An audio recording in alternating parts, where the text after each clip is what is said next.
Pemirsa, kantor Wali Kota Lubuk Linggau mulai menerapkan aplikasi Peduli Lindungi. Setiap pengunjung yang masuk kantor harus melakukan scan barcode Peduli Lindungi yang mulai diterapkan pada Rabu 3 November 2021.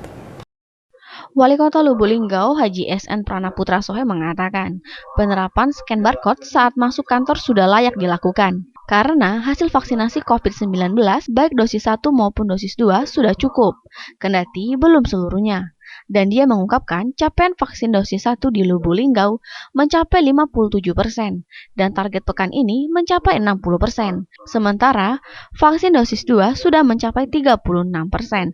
Insya Allah bulan ini mencapai target 70% dosis pertama dan di atas 40% dosis kedua. Selain itu, penerapan scan barcode Peduli Lindungi baru di kantor wali kota ke depan.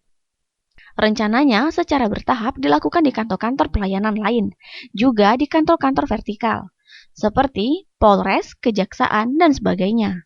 Dan mayoritas ASN atau pegawai ini kan sebagian besar sudah divaksin, bahkan sudah dosis kedua. Jadi, ada masalah penerapan scan barcode. Kalaupun ada yang belum, biasanya mereka yang memang punya keterangan tidak bisa divaksin, karena ada penyakit tertentu. Ya, kita memang sudah layak untuk melaksanakan itu karena kenapa? Karena hasil vaksinasi kita, baik itu dosis 1 dan dosis 2 itu kita anggap sudah ya cukup lah ya, sudah mencapai target yang kita harapkan, walaupun belum maksimal ya. Untuk saat ini saja kita kurang lebih sudah 57% dosis 1 ya.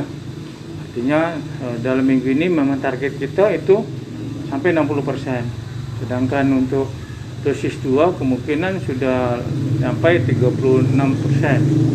Ya, dan insya Allah atau bulan ini kita akan mencapai target di atas 60% dosis 1-nya dan dosis 2-nya di atas 40%. Sementara itu, diakuinya pula penerapan Peduli Lindungi secara bertahap akan dilakukan di tempat umum. Seperti di Lipo Plaza Lubuk Linggau sudah menerapkan harapan kita akan diikuti tempat-tempat lain.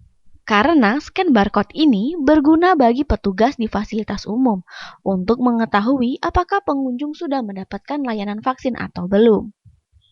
Rajab Silampari TV melaporkan.